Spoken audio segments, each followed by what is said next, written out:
Oke, sekarang ada notifikasinya. Oke, Oke. hari ini kita akan belajar mengenai fungsi rekursif. Nah, apakah itu fungsi rekursif? Bagaimana penggunaannya? Nanti kita akan pelajari bersama pada pertemuan ini. Nah, fungsi rekursif ini coba saya matikan videonya dulu karena koneksinya kok tiba-tiba unstable. Oke. Jadi seperti ini. Nah, tujuan dari praktikum ini seperti biasa, teman-teman bisa menjelaskan tentang fungsi rekursif itu sendiri apa, menguraikan cara kerjanya bagaimana, lalu menjelaskan beberapa kasusnya dan membuat fungsi. Nanti di sini kita akan fokus pada pembuatan fungsinya. Nah, untuk standar seperti apa, standar alat dan bahannya seperti apa, kita gunakan dan yang kita gunakan dalam praktikum. Nah, kita pakai internet dan segala macamnya, Python-nya 37 atau 38, even 39 nggak masalah. Nah, lalu sekarang kita masuk ke bagian materinya. Sekedar mengingat-ingat kalau teman-teman pernah masih ingat di kelas apa ya, di kelas teori, fungsi rekursif itu apa? Nah, ini hampir sama, cuma nanti di sini kita fokus ke how to-nya, penggunaannya. Nah, kalau di sini kita masuk ke yang bagian awal itu adalah pengertian dari fungsi rekursif itu sendiri. Nah, fungsi rekursif sendiri yang biasanya didefinisikan adalah fungsi yang mendefinisikan diri sendiri, atau dia bisa disebut sebagai fungsi yang memanggil dirinya sendiri. Nanti ada sebuah fungsi, nanti kita bisa panggil fungsinya itu, biasanya fungsinya itu sama. Nah, fungsi rekursif sendiri merupakan fungsi matematis berulang dan memiliki pola yang terstruktur. Nah, ini yang perlu diperhatikan. Fungsi rekursif merupakan fungsi matematis yang berulang dan memiliki pola yang terstruktur. Biasanya, yang penting lagi teman-teman perhatikan adalah kalau ketika menggunakan fungsi rekursif adalah yang jelas teman-teman harus tahu kapan fungsi ini bisa berhenti. Nah, dan tidak menghabiskan memori. Nah, kenapa ini yang perlu diperhatikan? Karena fungsi rekursif kan biasanya fungsi itu kan memanggil dirinya sendiri. Memanggil dirinya sendiri itu sampai kapan? Sampai nanti kita akan lihat istilahnya ada stopper sama base case-nya, hard case sama base case-nya. Jadi kira-kira dia akan memanggil sampai kapan supaya nanti fungsi itu tetap bisa berjalan. Nah, tadi kan yang perlu diperhatikan fungsi dapat berhenti dan tidak menghabiskan memori karena kalau tidak diperhatikan, karena kalau teman-teman abai istilahnya seperti itu, nanti fungsi itu akan menyebabkan namanya unlimited loop. Nah, unlimited loop ini pasti istilahnya programnya itu pasti hang. Nah, ini yang perlu teman-teman perhatikan. Nah, ini dalam penggunaan fungsi rekursif. Nah, fungsi rekursif ini tentunya akan berjalan sampai kondisi berhenti terpenuhi. Nah, ini ada kondisi berhenti yang terpenuhi. Oleh karena itu, dalam sebuah fungsi rekursif, biasanya ada dua blok penting. Nah, ini, yaitu blok yang menjadi titik berhenti dari sebuah proses rekursif dan blok yang memanggil dirinya sendiri. Nah, biasanya base case apa? Ini dua blok itu yang pertama disebut base case, yang ini yang disebut sebagai yang kedua disebut sebagai recursive case. Base case ini adalah bagian di mana penentu bahwa fungsi tersebut itu berhenti. Biasanya base case ini sering juga disebut dengan stoppernya.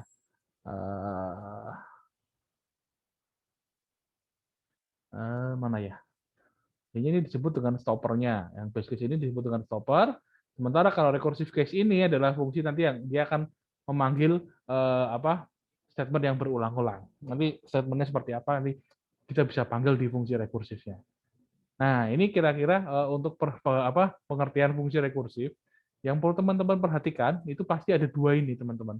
Base case atau stoppernya sama recursive case-nya. Recursive case-nya nanti tergantung kasusnya masing-masing. Ini yang perlu banget teman-teman perhatikan supaya nanti fungsi teman-teman bisa berjalan dengan baik. Nah, ini kira-kira pengertiannya. Nah, lalu kita masuk ke bagian yang kedua, kita ada yang namanya kelebihan dan kekurangannya.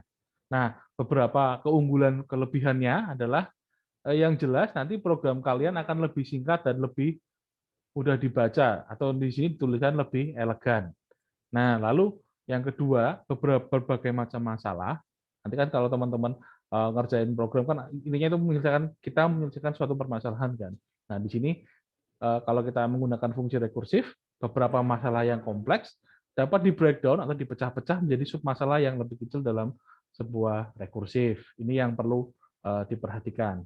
Itu beberapa keunggulannya. Sementara kelemahannya karena dia menggunakan function, yang jelas adalah memakan memori yang lebih besar. Kenapa yang lebih besar? Di sini dikatakan karena setiap kali dirinya dipanggil dibutuhkan sejumlah ruang memori tambahan. Nanti kita lihat gimana ilustrasinya. Nah, lalu mengorbankan efisiensi dan kecepatan. Nggak semua, kadang-kadang nggak semua proses yang dikerjakan dengan rekursif itu bisa lebih cepat. Nah, lalu kadang-kadang juga fungsi rekursif ini sulit didebak karena memang sulit dimengerti. Karena memang kalau di rekursif sendiri sih kadang-kadang menjelaskan rekursif itu agak susah karena dia akan menguji sendiri, tapi ketika implementasi kita bisa sedikit menggunakannya. Nah, kira-kira seperti itu untuk materi kita. Nah, ini di sini ada pengertiannya. Saya recap sebentar. Yang jelas fungsi itu akan memanggil dirinya sendiri. Yang perlu diperhatikan ada dua blok penting. Yang pertama base case, yang base case ini ada stoppernya, istilahnya gitu ya. Lalu yang kedua recursive case. Ini statement, ini bagian nanti yang akan memanggil fungsi itu. Nah, ini bentuk umumnya dari sebuah fungsi rekursif pada Python. Kalau teman-teman perhatikan, teman-teman bisa lihat di sini. Yang pertama, seperti biasa kita bikin function.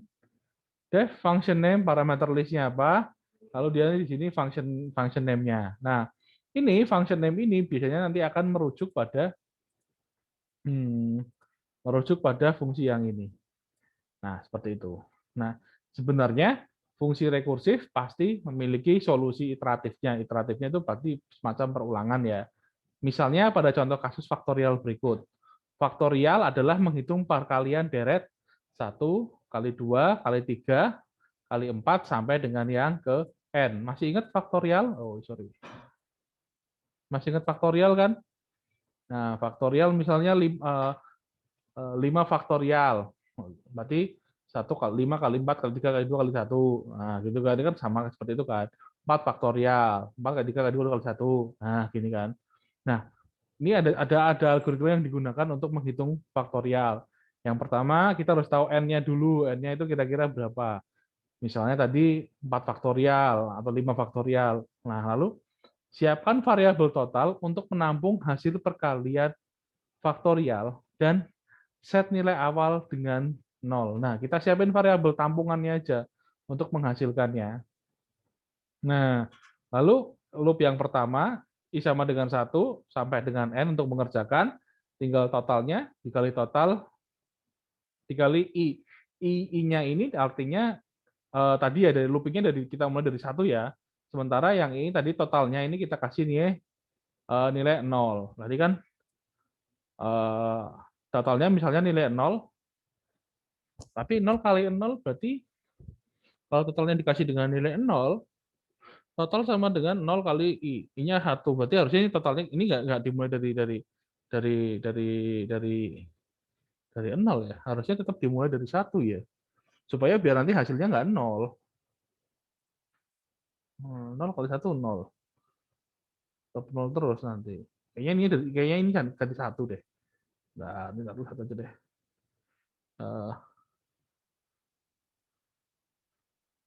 Enggak ya. Ini kita kali 1 aja ya. Ini kita mulai dari 1 aja ya. Nah, gini ya. Angel juga ngetiknya. Nah, kira-kira seperti inilah. Nanti kita coba kita lihat code-nya seperti apa. Nah, ini rumus faktorial yang ingin kita gunakan.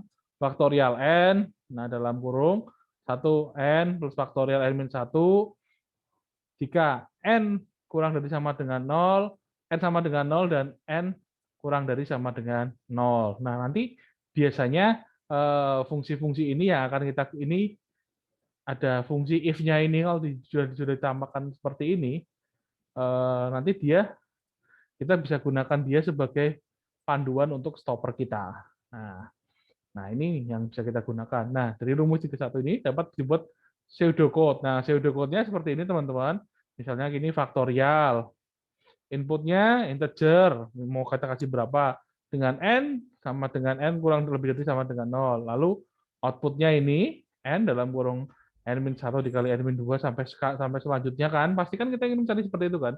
Misalnya 5 faktorial, berarti kan 5, sorry. Ini pakai ini aja deh. Misalnya kita gunakan, kita punya di sini misalnya kita punya 5 faktorial, berarti kan sama dengan 5 kali 4, ya kan? Kali 4 dikali 3 kali 2 dikali, nah, 1. Ini kan. Nah, gini kan.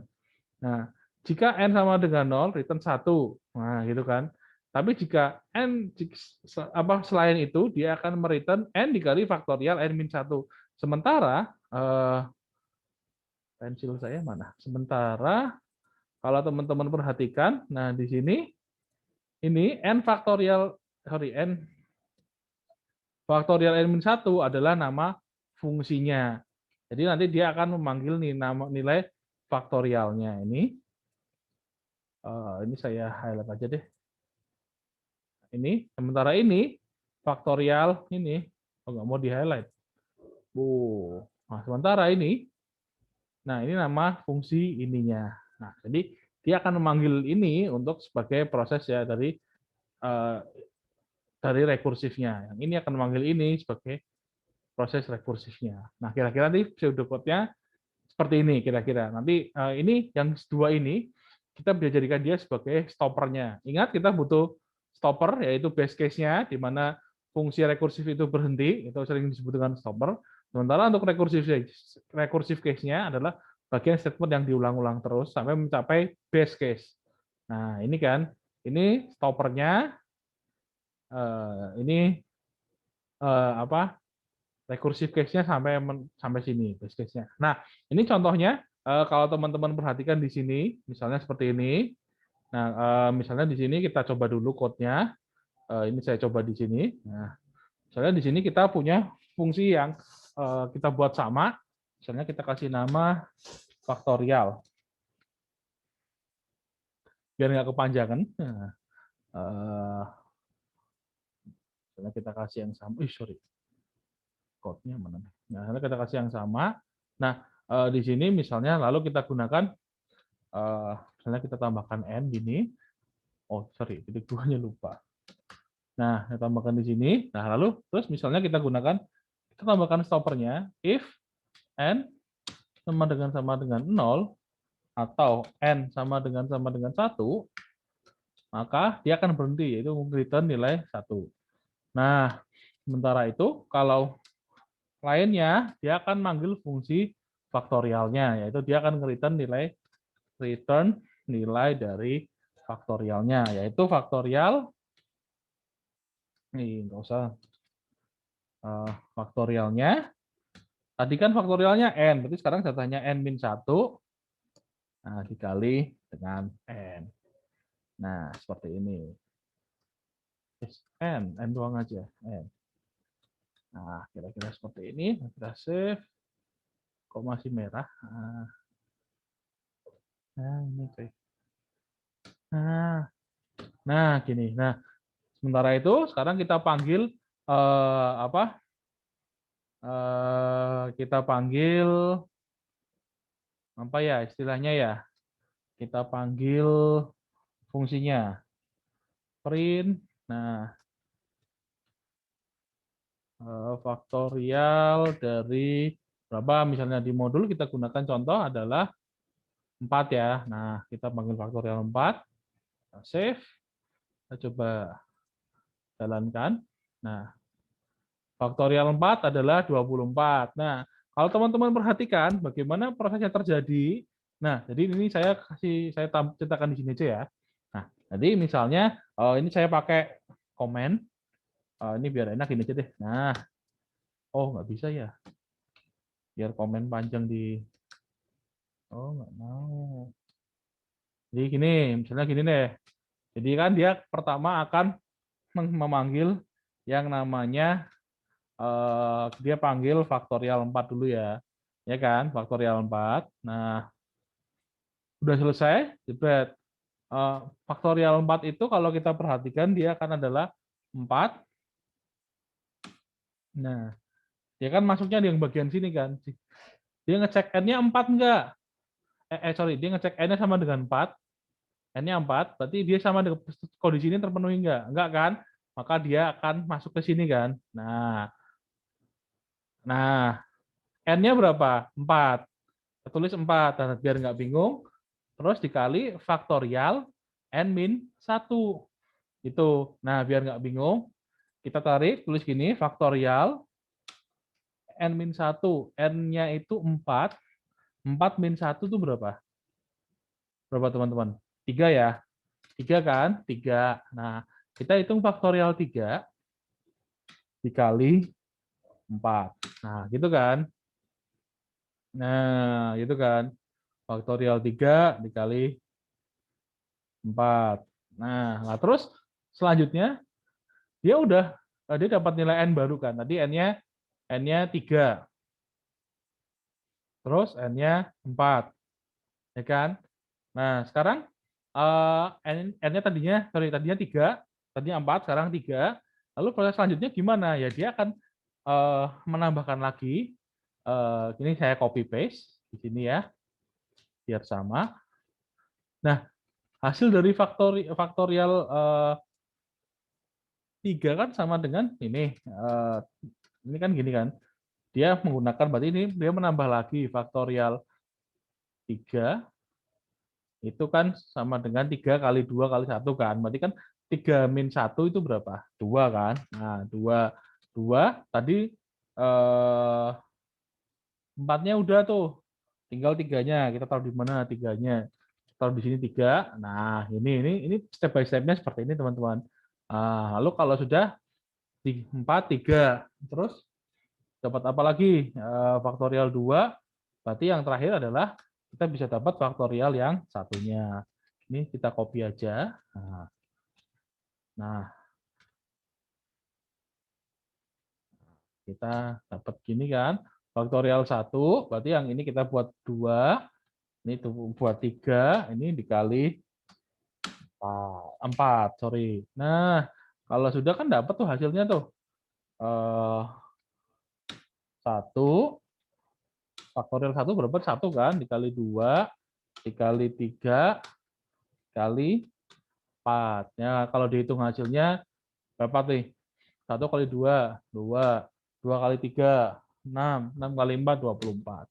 Nah, kira-kira seperti ini ketika kita menentukan nilai faktorial. Yang penting teman-teman tahu dia mau stopnya di mana.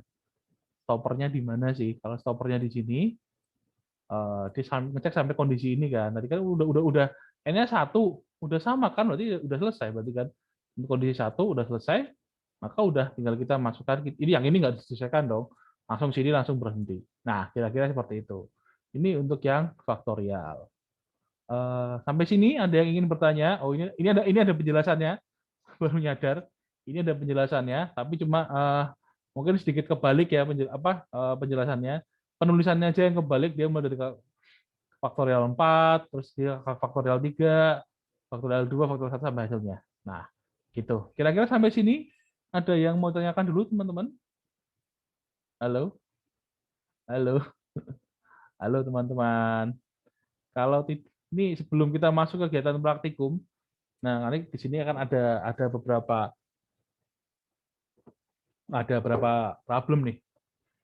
3, 4, 4.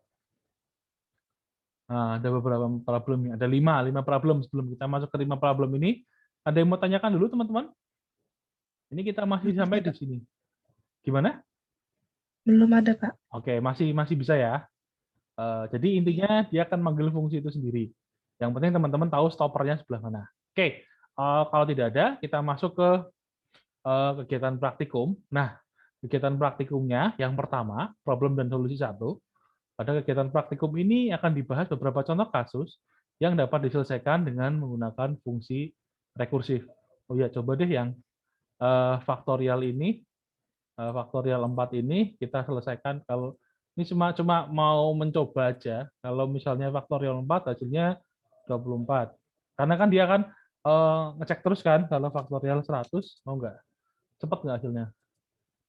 Oh, aman, aman. Biasanya kadang-kadang ada yang hasilnya kelamaan tergantung memorinya gitu ya. Oke, baik, saya kulit dulu. Ah, oke, oke. Berarti kita bisa lanjutkan ke yang lain. Oke, kita masuk ke yang ini dulu, ke praktikum problem solusi pertama. Nah, ini tadi pada kegiatan praktikum akan dilakukan beberapa percobaan kasus yang dapat diselesaikan menggunakan fungsi rekursif. Oke. Kasus 13.1, buatlah sebuah program yang dapat melakukan perkalian antara dua buah bilangan dengan menggunakan fungsi rekursif. Misal, kita ingin mengalihkan 2 dengan 4. Dengan diperoleh masalah 2 kali 4, berarti adalah 12 sama dengan 8. Nah, ini kadang-kadang caranya kita butuh sesuatu yang panjang untuk membuktikan rekursif, padahal kalau kita tinggal mencari 2 buah bilangan, dikalikan dengan fungsi biasa, dapatkan hasilnya kan. Nah, 2 kali 4. Ini contoh-contoh yang simpel ya. Bisa loh semua kita kerjakan dengan rekursif, tapi nanti kita kembali lagi ke atasnya. Rekursif itu butuh, karena dia manggil function, dia butuh kadang-kadang butuh butuh memori lebih. Nah, sekarang kita akan coba lihat. Nah, misalnya di sini, ini contohnya, misalnya ini proses perhitungannya. Misalnya di sini 2 dikali 4 sama dengan 2 dikali 4 sama dengan 2 plus 2 dikali 3, ya kan? Nah, 2 kali 3. Nah, hasil akhir ini terus 2 kali 3-nya ini. Nah, nanti kita balik 2 kali 4 sama dengan 2 kali ini. Kita balik 2 kali 3 plus 2 kali 2 pangkat 2. Nah, dapat tuh. Nah, nanti kita lihat 2 kali 2, ini kita pecah lagi ya. Ini harusnya 2-nya dipecah, ini kita pecah lagi 2, 2 kali 2 kali 2 kali 2 kali 1, berhenti titik berhentinya ini 2. Nah, ini secara umum rumusnya seperti ini nih, teman-teman. A kali B sama dengan A plus A kali B min 1. Nah, bisa dikatakan rekursif karena kita punya titik berhenti yang seperti ini. Nah, gitu. Ini kira-kira contoh untuk proses perhitungan rekursifnya. Padahal ini kita mencoba mengerjakan sesuatu dengan yang panjang karena kita ingin membuktikan fungsi rekursifnya. Padahal kalau teman-teman ingin mencari perkalian 2 buah bilangan tanpa rekursif ya tinggal dikaliin aja. Kalau kita ingin rekursif ya tinggal kita buat seperti ini.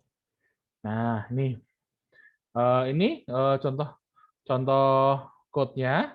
Jadi misalnya kita punya bilangan 1, bilangan 2, oke kita coba dulu deh code-nya.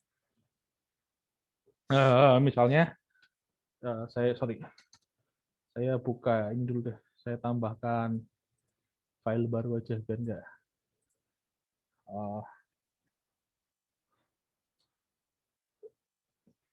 tambah perkalian ya. Perkalian rekursif. Ini biar lebih enak. Kok PHP sih? Python. Nah, misalnya di sini tadi kita sesuaikan, tadi kita punya kita samakan fungsinya aja semua yang di sini ya. Def ya, kita misalnya seperti itu, kita fungsikan misalnya def kita gunakan perkalian, kita gunakan fungsi kalinya. Misalnya ini ada B1, B2. Ini kita gunakan parameternya, bilangan 1, bilangan 2. Nah, lalu kok masih merah? Terusnya nggak masalah nih. Oke, lalu kita misalnya tadi kita punya stoppernya kan B2 sama dengan 1. Nah, maka dia akan menghasilkan return B1. Nah, di sini kita mungkin bisa sebelum return kita bisa ngeprint dulu, print %D untuk bilangannya sama dengan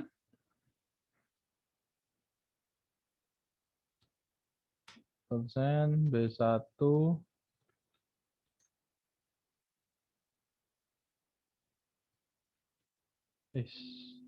sorry.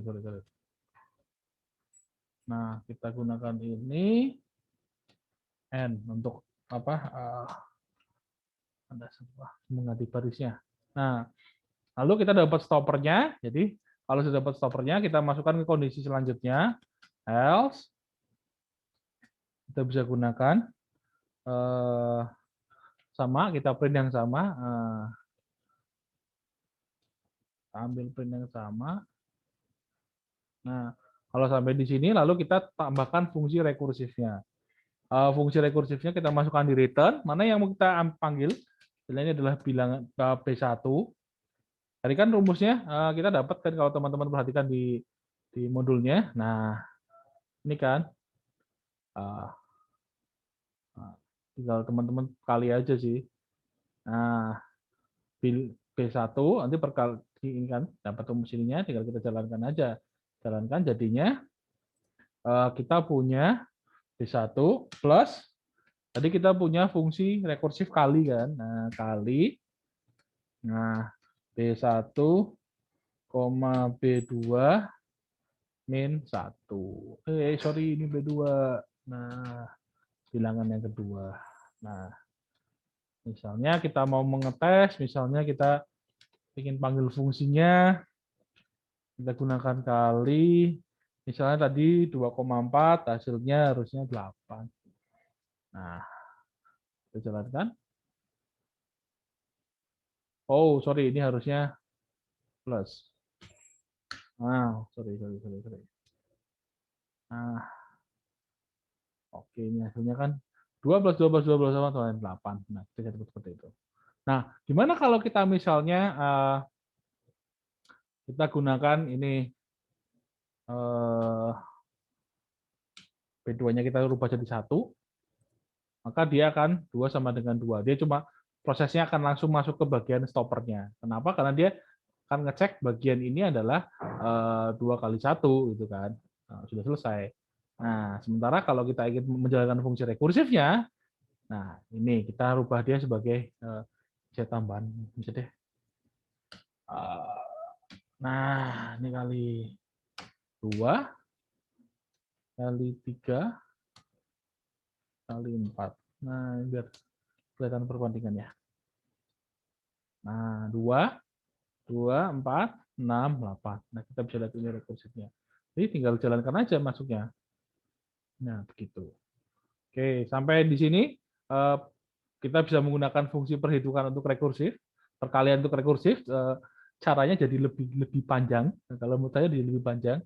Tapi nanti karena kita ingin belajar rekursif, kadang-kadang kita perlu sesuatu yang lebih panjang untuk berjalan. Nah, kira-kira seperti itu. Jadi hasilnya sama. Nah, ada yang mau ditanyakan sampai sini? Atau masih bingung kenapa harus modelnya seperti ini? Silakan bertanya. Ada yang mau tanyakan, teman-teman? Halo? Ada yang mau tanyakan? Nah, jadi nanti ini saya ulangi lagi biar nggak bingung. 2 kali 4 itu dengan rekursi adalah 2, 2, 2 plus 2 plus 2 plus 2 plus 4. Nah, ini contohnya kan 2 kali 4 sama dengan 2. Ini harusnya kita tulis di sini dulu deh. Ini aja deh. Ini kan 2 kali 4. Itu kan aslinya harusnya kan tadi kan contohnya 2 plus 2 plus 2 plus 2 plus 2 plus 2 gini kan. Nah, lalu kalau teman-teman ingin membuatnya sebagai fungsi rekursif yang bisa kita buat rekursifnya, jadi kita bisa buat jadi 2 dikali 4 itu kita ambil itu adalah 2. Bisa nggak kita buat seperti ini? Tambah 2 dikali 3. Sorry, 2 dikali 3. Ya kan, sampai sini. Maka sudah dapat, terus kita hasilnya, nih, bisa nggak ini, sementara ini ya, ini di sini, ini kita buat di sini, 2 dikali 3, itu bisa nggak kita tambahkan itu sama dengan, biar lebih enak, itu adalah 2 plus 2 dikali 2. Nah, ini biar sama sih, coba. Nah, sementara ini kan. Nah, selanjutnya, jadi nanti kita lihat kalau ini prosesnya seperti ini, teman-teman. Nah, kita tambahkan lagi. Nah, Ini biar teman-teman bisa menikmati prosesnya. Nah, kalau ini kita punya 2 kali 2 itu sama dengan 2 dikali seperti ini. Nah, ini rekursifnya yang berjalan kan? Nah, ini untuk ini. Nah, ini. Nah, seperti ini. Lalu ini sudah selesai. Kita mau step yang terakhir. Kita punya berarti seperti ini ya. Kalau 2 dikali 1 kan hasilnya sama dengan 2. Ya, berarti ini nanti jadi stoppernya. Gitu aja sih, nanti tinggal dicari. Terus kita breakdown, berarti ini dapat ini sebagai stoppernya. Nah, seperti itu. Jadi stoppernya adalah ketika bilangan itu sama dengan 1. Udah jadi deh. Gitu. Yang di belakang ini ya, kan ini hasilnya 2 juga. Udah selesai. Kita bisa gunakan itu sebagai sebagai fungsi rekursifnya. Oke. Oke, ini teman-teman tinggal berpatokan pada yang ini saja. Oke, sampai sini ada yang ingin tanyakan? Teman-teman? Halo? Silakan, tadi ada yang open mic sepertinya. Aku, Pak, aku. Oh, Bunila. Oke. Oke. Kita masuk ke kasus yang kedua, 13.2. Nah, kalau tadi yang pertama kita punya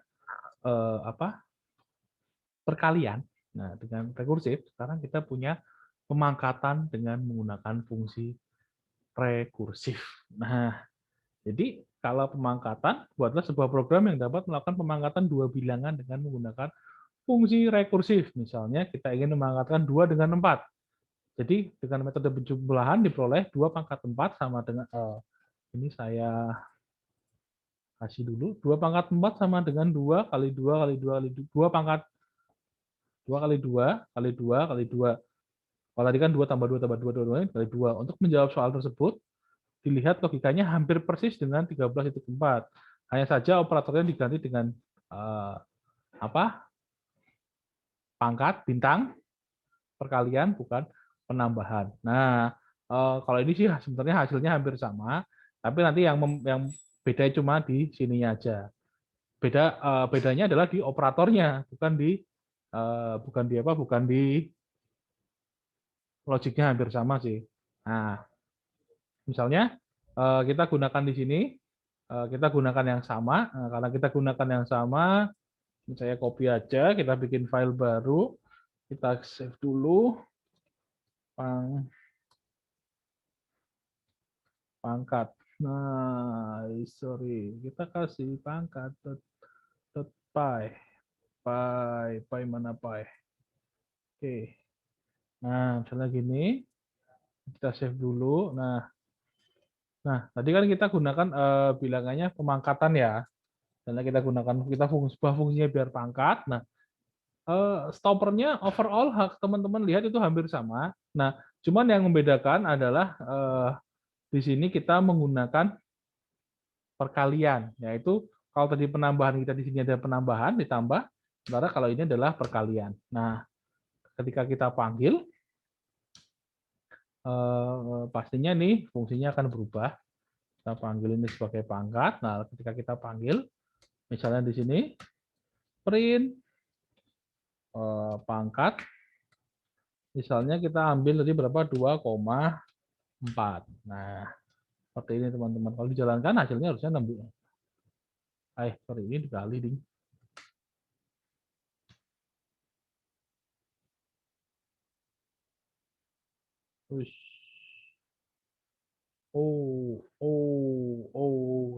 Sorry. Tadi karena jangan ditiru ya. Nah, harusnya 16. Nah, kenapa seperti itu? Overall hasilnya hampir sama sih, seperti kalau teman-teman perhatikan contoh yang ini. Nanti kan misalnya kita punya, ini untuk menjelaskan ya, kita punya 2 pangkat 4. Kalau 2 pangkat 4, katakanlah, kalau ini kan kali, kalau kita bisa gunakan seperti ini, atau bisa gunakan seperti ini, 2 pangkat 4. Misalnya kita gunakan ini deh. 2 pangkat 4. Nah, 2 pangkat 4 kan kalau teman-teman perhatikan, itu bisa nggak sih kita bilang seperti ini. 2 pangkat 4 itu bisa nggak kita bilang sebagai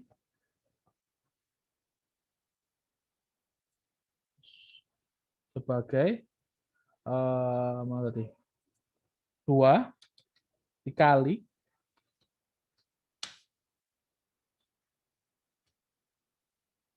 2 pangkat 3.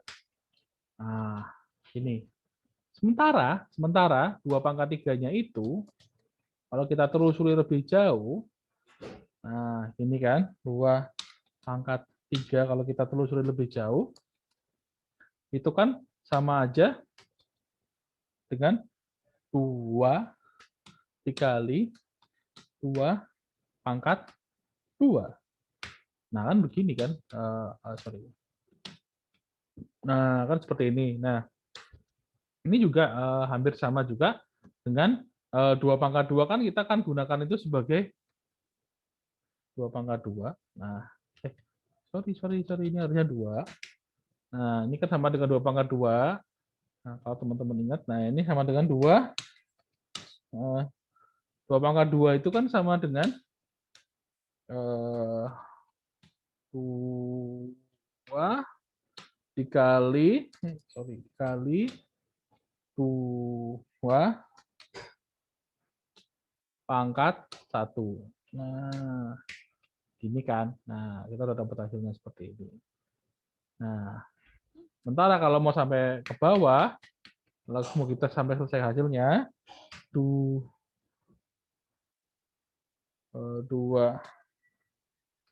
pangkat 1 itu berapa? 2 pangkat 1 kan 2. Nah, itu kan sama dengan 2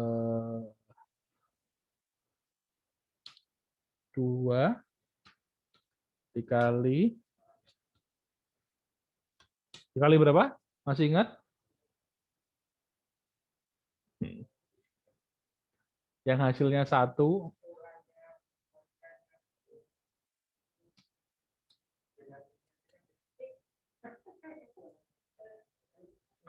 Nah, masih ingatkah?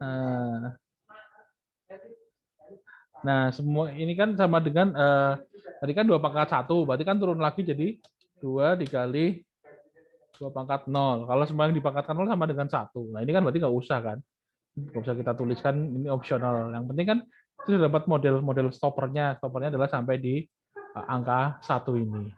Nah, ini semua angka 1 ini yang kita gunakan di stoppernya ini. Jadi ketika ketemu hasilnya sama dengan 1, maka kita bisa gunakan itu sebagai stoppernya dapat, lalu kita panggil, ini istilahnya base case-nya ya, kalau teman-teman bingung dengan istilah stopper, di sini namanya, kalau di modul itu namanya base case-nya, tapi kita sering sebut dia sebagai stopper, karena untuk menentukan sebagai fungsi itu di mana berhenti, sementara ini recursive case-nya. Nah, ini base case-nya atau stoppernya di sini, lalu ini recursive case-nya, dia bisa panggil fungsi selanjutnya. Nah, kira-kira seperti itu. Ini untuk yang ini yang prop 13.2. Nah, tadi sebetulnya nggak jauh beda sih, ini cuma masalah perkalian, ini adalah pemangkatan, yang membedakan hanya operatornya. Oke, sampai sini dulu. Ada yang ingin tanyakan sebelum kita masuk ke yang 13.3. 13.3 itu adalah Fibonacci. Wah. Oke. Gimana, masih bisa ya? Kita lanjut ke Fibonacci ya. Nah, oke, sekarang kita lanjut ke Fibonacci. Nah, di sini kalau teman-teman perhatikan, kita masuk ke kasus yang 13.3. Nah, di sini case-nya adalah ini adalah anak yang pelupa. Ia mendapatkan tugas untuk mencari bilangan pada deret Fibonacci dengan urutan tertentu. Pada kasus daripada harus selalu menghitung dari awal, bantulah Tono untuk membuatkan program yang menampilkan bilangan deret Fibonacci sesuai dengan urutan yang diinputkan user. Nah, perlu diingat kalau teman-teman punya Fibonacci, itu seperti ini. 1 plus 1, 1, 2, 5, 1 plus 1, 2, 2 plus 1, 3, 3, 2 plus 3, 5, 5 plus, plus 3, 8. 8 plus 5, 13. 13 plus 8, 21. 21 plus 13, 34, dan seterusnya. Nah, bilangan Fibonacci adalah bilangan yang panjangnya yang berasal dari bilangan yang berasal dari penjumlahan dua buah bilangan sebelumnya. Ini apa? Model Fibonacci-nya. Nah, ini contoh Fibonacci. Sebenarnya Fibonacci bisa dikerjakan secara iteratif kalau kita menggunakan fungsi for. Nah, ini kita punya Fibonacci. Misalnya dari Fibo n, ini nilainya, F1, F2-nya. Terus kita tambahkan yang pertama pasti 1 plus 1. Nah, print 1 plus 1. Lalu sampai range n sampai dengan n, misalnya n-nya 5, berarti sampai 5. Fibonacci sama dengan F1 plus 2. F1 sama dengan F2, maka dia akan ulang lagi, F2 sama dengan Fibonacci. Terus kita masukkan di sini. Ini akan berulang sampai dengan yang kedua sama dengan n. Nah, ini kalau kita menggunakan proses yang iteratif. Nah, sementara kalau kita ingin menggunakan rumus Fibonacci yang rekursif, nah ini yang iteratif ya. Ini yang iteratif ya. Nah, ini perlu teman perhatikan. Tapi hari ini kita nggak pakai ini. Hasilnya udah sama sih, cuma kita akan buat dia digunakan rumus rekursif. Nah, misalnya di sini rumus rekursifnya untuk Fn Fibonacci sama dengan 1, n 1 plus dan 2 dalam F dalam kurung n min 1 plus Fn min 2, di mana n kurang lebih sama dengan 2. Nah, bagian yang pertama ini kita bisa gunakan dia sebagai stopper. Maka dia pasti stoppernya adalah N1 dan 2. Nah, lalu kita tambahkan rumus Fibonacci-nya. Ini tinggal kita masukkan untuk yang bagian ini untuk stoppernya. Base case-nya ini untuk yang recursive case-nya. Udah ada seperti ini, enak sih. Tinggal kita implementasi aja sih. Ini base case atau stopper. Ya, seperti itu. Jadi ini untuk stoppernya. Ini untuk recursive case-nya. Nah, sekarang kita coba buat ini. Ya. Fibo. Fibonacci. Nah, oke. Kita gunakan kasus yang sama. Misalnya kita gunakan Fibonacci. Misalnya kita gunakan N. Nah, yang pertama kita tentukan stoppernya. N sama dengan 1. Atau N sama dengan 2. Kenapa 1 sama dengan 2? Pasti kan di depannya pasti itu hasilnya sih. Kita return nilai 1. Else, kalau else-nya tinggal kita return nilainya berarti. Return Fibonacci, kita panggil nilai Fibo-nya. Lalu kita gunakan n-1. Nah, plus Fibo n-2.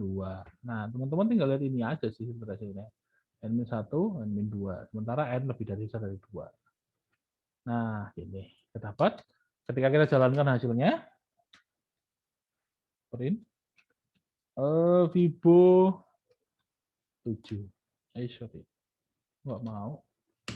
Nah, jika kita lihat hasilnya, ini saya naikkan sebentar. Nah, maka hasilnya adalah 13. Nah, ini tinggal kita masukkan hasilnya aja sih. Nah, tuh.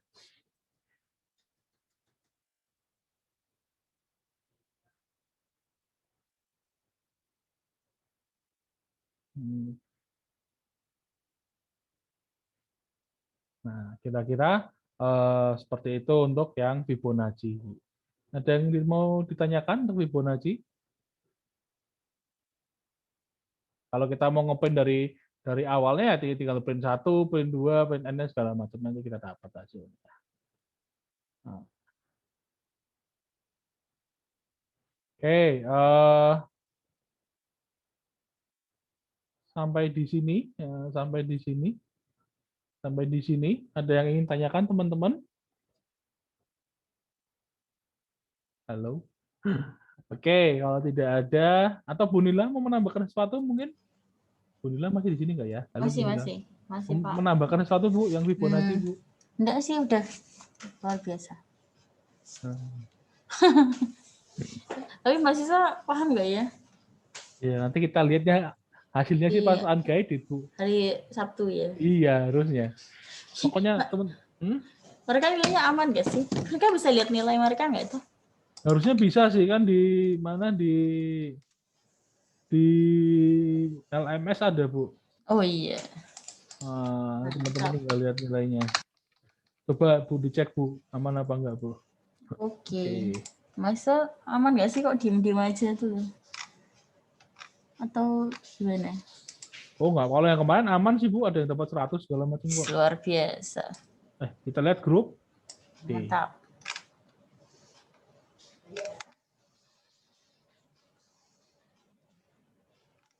Aman ya. Aman Bu, ada yang dapat 100 kok Bu. Luar biasa. Berarti harusnya aman. Tapi nggak tahu tuh D atau C, kelihatan nggak sih? Oke, mantap.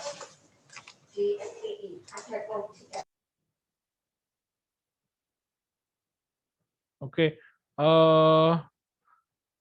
kita lanjutin dulu aja ya. Oke, kira-kira seperti ini nih teman-teman. Kalau misalnya teman-teman nggak paham, nanti teman-teman silakan bertanya loh. Dengan diam-diam saja. Nanti kalau diam-diam saja, ini yang kami yang tidak bisa bingung. Oke. Jadi penasaran sih lihat grade-nya. Ada yang 100 kok Bu, aman Bu. Oke. Kalau tidak ada, kita lanjutkan ke yang 13.4. Nah, 13.4 ini adalah teman-teman diminta untuk membuat program yang dapat mengkonversi suatu bilangan dari basis ke-10 ke basis lainnya. Inputan berupa bilangan basis 10 dan basis bilangan selain 10. Program harus dibuat secara rekursif. Bilangan basis 10 teman-teman masih ingat kan? Yang bilangan dari kalau basis 10 itu adalah bilangan apa? Apa? Halo? Halo. 10 base itu adalah bilangan ini di sini kalau dilihat kita lihat hasilnya adalah di sini. Untuk bisa menyelesaikan misalnya Anda harus tahu cara mengkonversi basis bilangan dari basis 10 ke basis tertentu. Misalnya diketahui 7 dalam basis 10, untuk konversi ke basis 2 dilakukan dengan cara 13.6. Jadi 7 itu misalnya input bilangan. Hasil basis 10 kan bilangan apa? Desimal. Kalau basis 2 itu bilangan biner. Kalau basis 8 itu bilangan oktal. Kalau basis 16 itu bilangan apa itu? Heksa. Nah, sekaligus bisa dilihat. Nah, ini kalau yang ini ya konversi 10 base 10 ke base 2.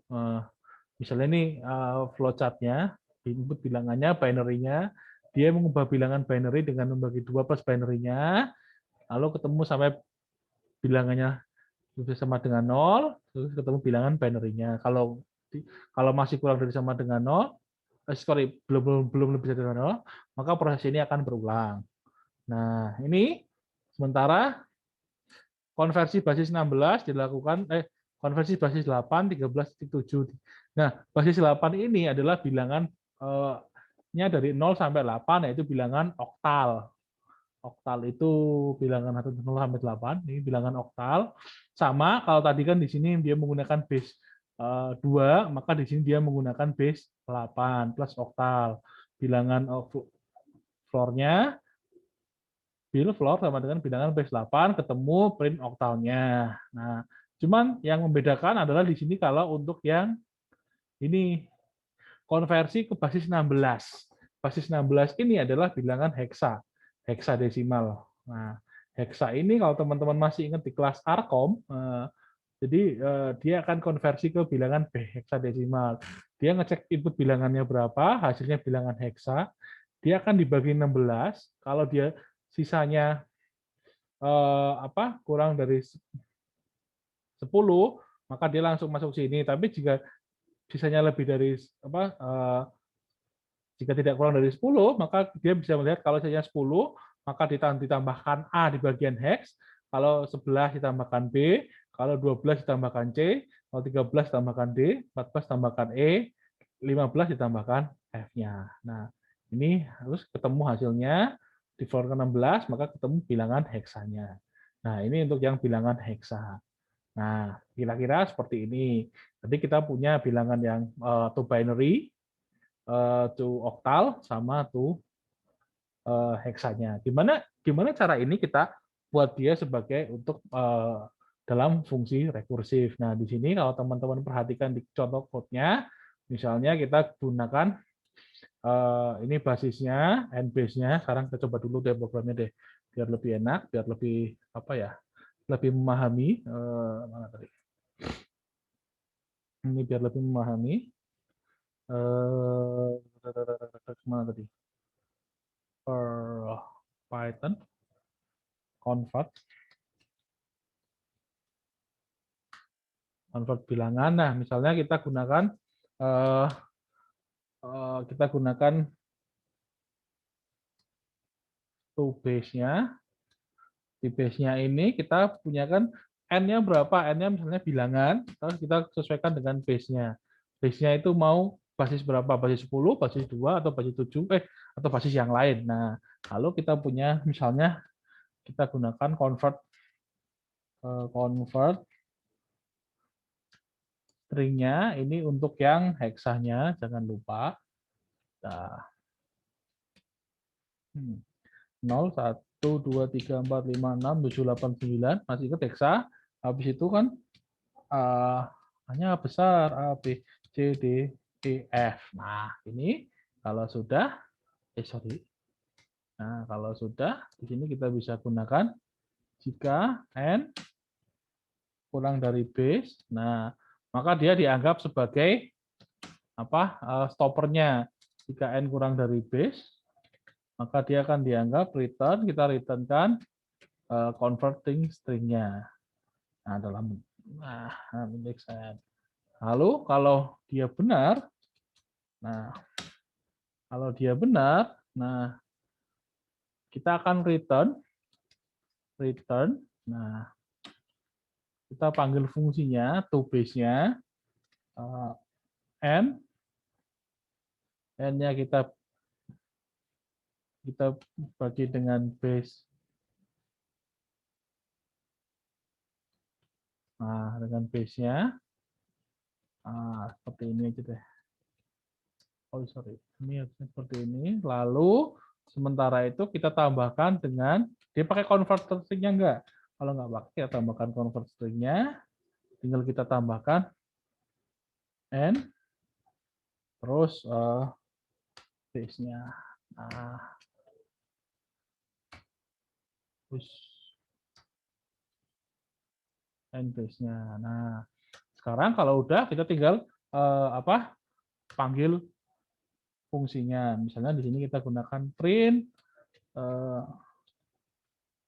input bilangan dan basis. Nah, kalau udah selesai, misalnya kita punya bilangan angka integer, masih ingat input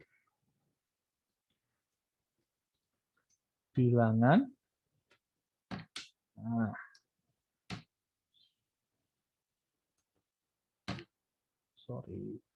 Nah, seperti ini. Lalu misalnya kita punya basisnya itu kita gunakan sebagai base-nya. Integer input, what else? Apalagi basisnya.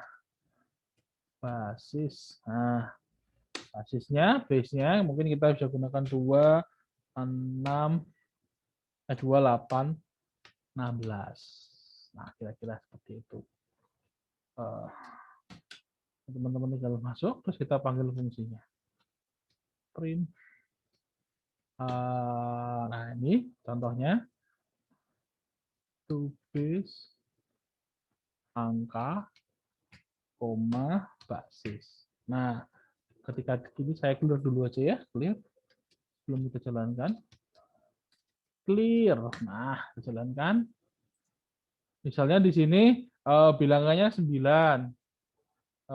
Base-nya itu 8, maka hasilnya dia adalah 11. Nah, ini yang perlu diperhatikan. Nah, kira-kira seperti ini. Nah, ini kalau teman-teman perhatikan di sini, tadi kan kita punya inputnya ini udah masukkan. Terus di sini convert string-nya ini digunakan untuk menyiapkan string yang berisi angka seluruh basis dari 0 sampai berapa, gitu kan.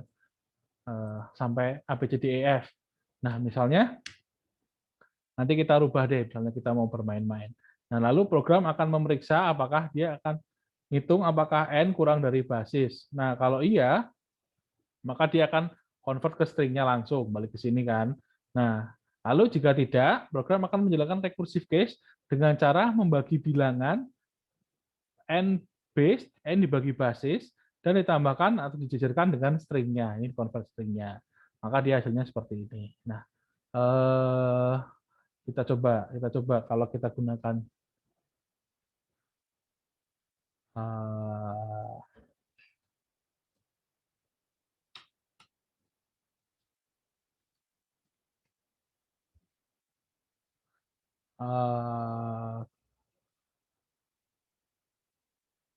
misalnya kita gunakan 9.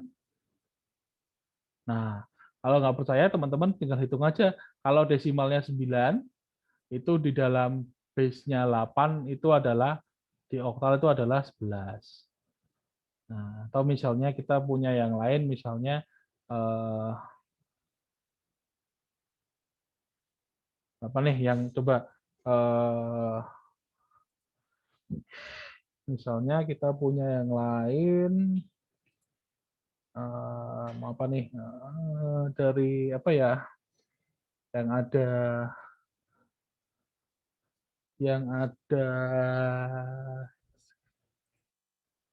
coba di sini masih coba.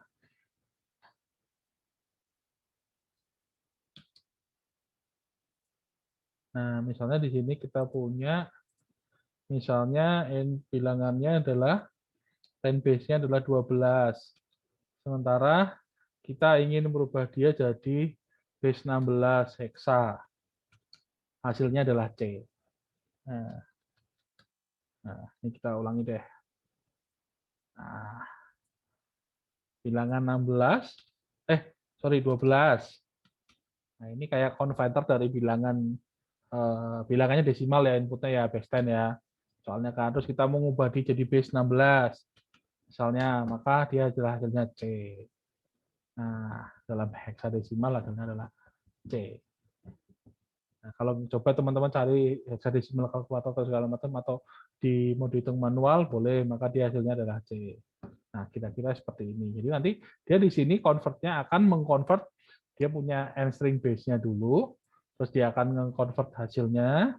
Kalau sudah dia akan menambahkan dia dengan converter string base-nya. Nah, kalau misalnya dia akan bagi terus convert ke string base-nya. Nah, seperti itu. Nah, ini supaya teman-teman bingung, teman-teman bisa lihat di sini nih. Sudah disediakan ini, jadi kita bisa cari apa ya istilahnya, kita mau gunakan stoppernya dan segala macamnya kita dapat di sini. Nah, sampai sini ada yang ingin tanyakan, teman-teman? Halo? Oke, masih bingung? Yang kalau masih bingung, yang teman-teman perlu pahami prosesnya adalah ini, yang di bagian sininya aja. Ini plus ini. Dah, ini untuk oktal. Ini yang untuk binary. Nah, terus ketemukan dia akan berulang terus. Oke, kalau tidak ada, kita masuk. Kalau yang berbeda cuma yang ini ya. Yang ini ada ABCDEF-nya. Nah, kalau tidak ada, kita akan gunakan ini yang solusi kasus 13.5. Nah, 13.5 ini buatlah program yang menghitung permutasi secara rekursif. Masih ingat rumus permutasi? Permutasi PNR sama dengan N faktorial dibagi n min r faktorial. Kita tadi sudah bermain faktorial di atas, jadi teman-teman harusnya nggak ada masalah sih. Nah, jadi kan misalnya teman-teman tik P permutasi 35, ini teman-teman hasilnya berapa. Nah, untuk bisa menjawab soalnya, kita harus tahu menghitung pola permutasi. Berikut ini contohnya, misalnya ini susah juga sih, saya harus buka ini aja deh. MS Paint. Nah, biar gampang. Nah, misalnya di sini kita punya kan rumus permutasi PNR sama dengan n faktorial dibagi n min r n min r difaktorialkan. Nah, gini kan. Contohnya, jadi misalnya kita punya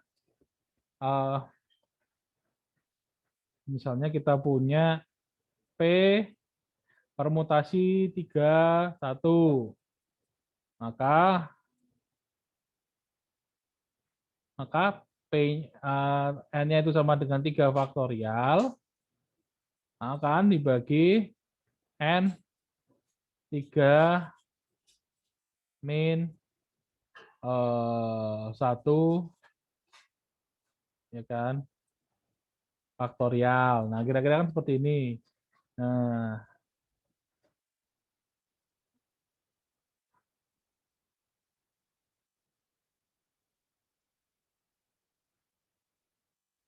ini tinggal kita tentukan aja kira-kira seperti apa. Ini 3 faktorial kan, tadi tinggal kita breakdown kan. Nah, 3 faktorial, nanti kalau faktor 2 faktorial tinggal kita breakdown. Nah, kalau teman-teman perhatikan di sini, contohnya menghitung permutasi PMN dalam kurung sama dengan contohnya misalnya P31 sama dengan P3,0 dikali 3. Jika N sama dengan 0, maka M sama dengan P2,5. Jika N sama dengan 0, maka M faktorial sama dengan 5,2 sama dengan P5,1 dikali 4. Jika N sama dengan 0, maka P5,4 sama dengan P5,3 plus 2. Jika N sama dengan 0, maka M 10,2 dikali 10,1 per 9. Jika N sama dengan 0, maka M aneh.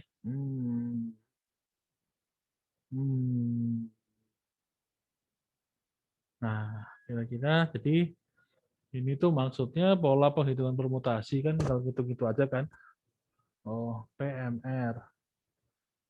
PMN berarti M-nya 3, N-nya 1. Berarti 3 faktorial. Oh, kalau 3, oke. Dia masukkan N sama dengan 0 supaya kita tahu hasilnya. Maka dia nanti akan berhenti N sama dengan 0-nya ini di sini digunakan sebagai stoppernya. Jadi kalau nah, maka dia akan dapat seperti ini. Nah, kan sama dengan 5 faktorial dikali 4 faktorial. Oh. Ini kok nulis faktorialnya jadi seperti ini. Ini kalau 53 berarti 5, oh sorry, paham. Jadi misalnya di sini contohnya misalnya kita punya P31 itu sama dengan, kita bisa buat ini sama dengan permutasi dari 3,0 itu dikali dengan 3. Nah, sementara kalau kita punya permutasi 5,2 itu sama dengan permutasi 5,1 dikali 4. Nah, nanti kan permutasi kan hitungannya gini kan, 3 faktorial kan. Ini terus 4 tinggal kita tentukan. Lalu nah dan seterusnya. Nah, ini semua kalau teman-teman perhatikan kita bisa bikin, kita dapatkan, kita di sini dapat, kita menggunakan N sama dengan 0, itu sebagai stoppernya. Nah, seperti itu. Oke, sekarang kita coba. Kita masuk ke new file, kita save dulu filenya.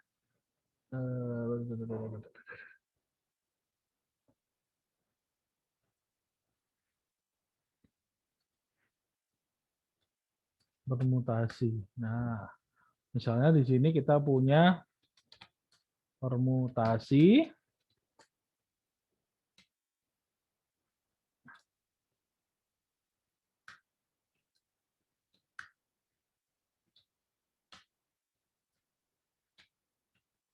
Nah, kita gunakan ini sebagai apa?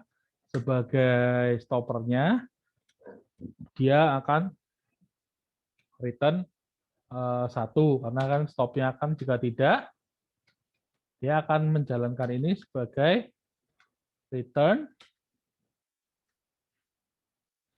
permutasi. Kan permutasi pasti ada M dan N-nya kan, karena di atasnya kita punya M dan N, terus N-nya dikurangi 1. Nah, dikali dengan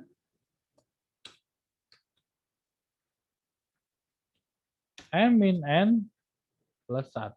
Nah, ini kita bisa panggil ke mana, ke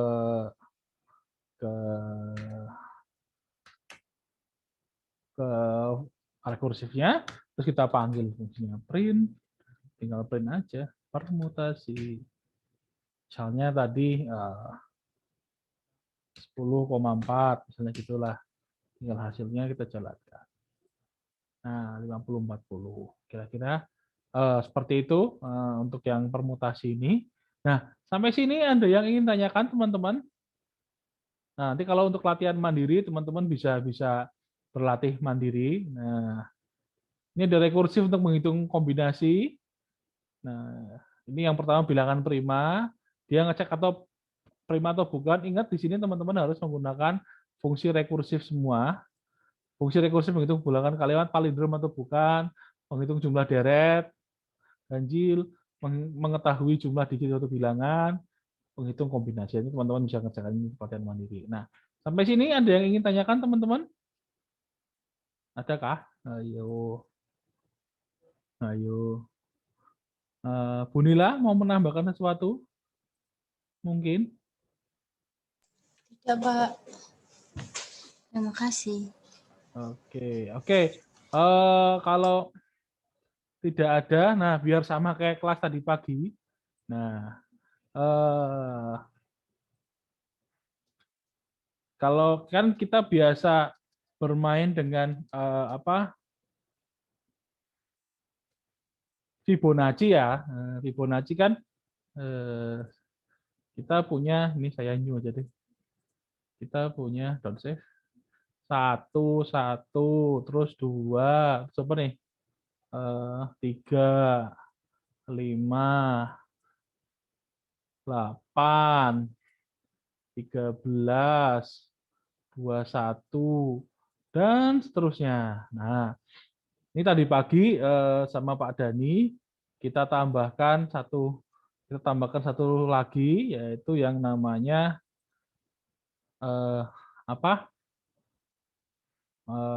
Tribolaci. Nah, Tribolaci ini berbedanya dengan Fibonacci. Dia kalau Tribolaci ini dia ngambilnya 3-3. Jadi misalnya gini, 1, 1, 1. Nah, kalau tadi kan ini 1, 1, 2. Berarti ini kan ditambah gini kan. Nah, kalau yang ini Tribolaci kita bisa gunakan 1, 1, 1. Nah, berarti 1 tambah 1 tambah 3. Ini ya kan. Terus 1, 1, 3. Berapa? 5. Nah, 5. Terus 1, 3, 5, 4 tambah 5, 9. 3, 5, 9. 8 tambah 9, 17. 17, terus 5, 3, 5, 9, berapa nih? 14 tambah 17, 31. Dan seterusnya. Ini gimana kalau kita buat ini dalam dalam sebuah fungsi. Nah, bisakah teman-teman membuatnya? Oke, ini coba saya. Ini bisa di pause-nya mana ya? Nah, saya kasih waktu berapa menit ya? 5 menit ya. Kita selesaikan dulu nanti saya ini pause share-nya. Nah, kira-kira seperti ini. Ini coba kita kerjakan bareng-bareng hasilnya seperti apa. Nah, ini berarti berapa nih? 1, 2, 3, 4, 5, 6, 7, 8. 8 lah, 8 sama 7 lah. Nah, gitu. Nah, coba teman-teman silakan. Nah,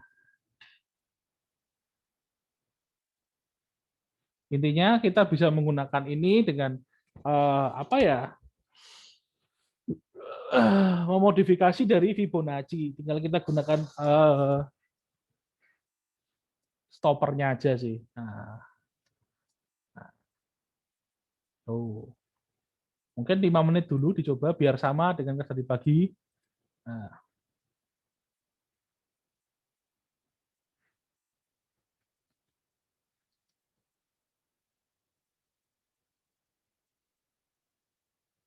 silakan dikerjakan dulu 5 menit aja, gampang kok ini kok.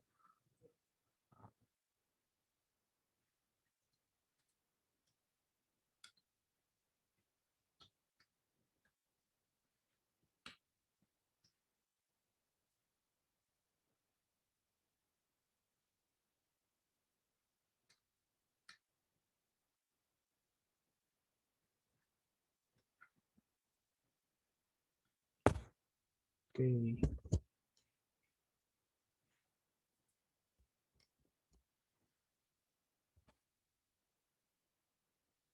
Ada yang sudah bisa? Ada yang sudah bisa? Halo? Bu Nila ingin menunjuk orang nggak? Gimana Pak? Tunjuk. Saya kan lagi ngerjain. Oh iya, iya Ibu. Aku mau Gia Natasha. Iya, adakah di sini? Ada, Pak. Gimana ya? Sudah bisa? Belum, Pak. Oke, ya udah.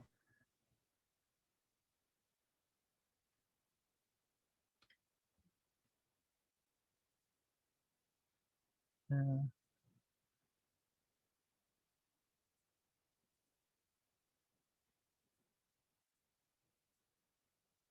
oke, yuk.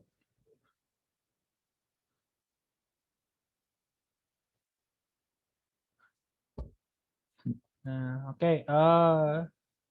Udah hampir jam 3 deh ini. Langsung aja deh. Resume share. Nah, oke.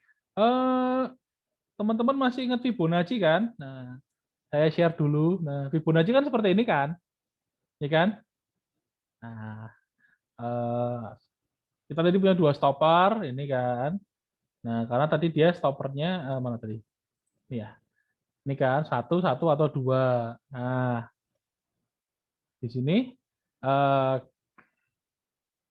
kita bisa memodifikasinya. Kalau Tribology kan kita gunakan 3 kan. Dari 3 kan, 1, 1, 3 gini kan. Kita bisa tambahkan aja lagi. Ini yang versi Fibonacci, ini yang versi Tribology. Nah, yang 2 ini pasti nggak ada kan, karena kayak saya menambahkan dari Tribology-nya. Terus misalnya kita gunakan return 1, kalau di Fibonacci sama returnnya, terus kalau di Tribology, di sini kan dia cuma n-1 sama n-2. Kalau di Tribology kita tambahkan n-3. Udah, maka kita dapat hasilnya. Kita jalankan hasilnya. Kalau 8, ini 8 kan, 1, 2, 3, 4, 5, 6, 7, 8. 8, 3, 1. Kalau ya kan 31. Kalau 7 itu hasilnya adalah 17. Nah, gitu. Kira-kira begitu. Atau kita bisa gunakan seperti ini, stoppernya. Kita lihat polanya, teman-teman. Di sini polanya adalah bilangan kalau Tribology itu pasti kurang dari sama dengan 3. Nah, kita tinggal rubah polanya ke di sini. N kurang dari sama dengan 3. Maka sudah dapat. Nah, ini memang jarang digunakan sih untuk Fibonacci, tapi ini sekedar biar sama aja dengan kelas tadi pagi dan pengetahuan kita bertambah. Oke, sampai situ, sampai sini. Ada yang mau tanyakan untuk materi kita tentang rekursif hari ini? Ada yang mau tanyakan? Halo? Oke, kayaknya nggak ada ya. Oke, Bu Lila ingin menambahkan sesuatu mungkin? Enggak, Pak. Tadi lagi kerjain Tribulati. Bu Lila, Tribulatinya sama nggak? Boleh di-share loh, Bu. Sama sih. 1 plus 1 N sama dengan 1. Sama-sama aja. Sama aja ya? Enggak, stoppernya sama, Bu? Sama tadi, yang awal. N1. Yang awal. Oh. Ya, intinya kan yang penting kita tahu stoppernya sampai berapa, terus rekursifnya maka akan ngambil manggil fungsi itu sendiri. Nah, gitu. Coba kita buat Tribulati dari 100, mau nggak ya? Cepet nggak ya? Komputer saya kuat. Nah, ini teman-teman, ini teman-teman yang namanya fungsi rekursif. Tidak semuanya lebih cepat. Komputer saya nggak kuat. Padahal RAM-nya 8 GB, cuma 8 GB. Tapi masih pakai hard disk. Ini komputer kantor soalnya. Ya. Mungkin kalau teman-teman ada yang kuat komputernya, silakan dites. Ini ngitung Tribulati di komputernya, saya aja enggak kuat. Ini hasilnya belum keluar. Nah, gitu. Nah, oke. Ada tambahan Bu Lila atau ditutup aja Bu Lila? Kayaknya masih lama.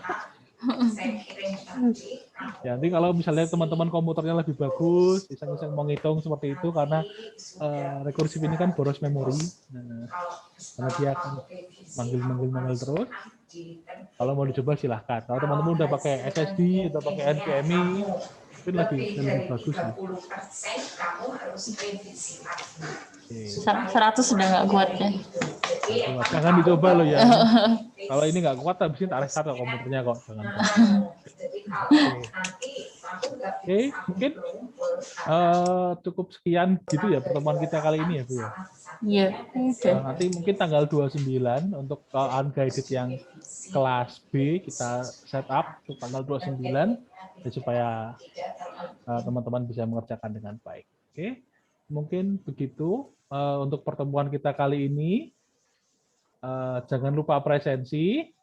Kita ketemu lagi di pertemuan kita minggu depan. Mungkin sekian kuliah kita kali ini. Terima kasih. Kita ketemu lagi di pertemuan berikutnya. Terima kasih Pak, terima kasih Bu.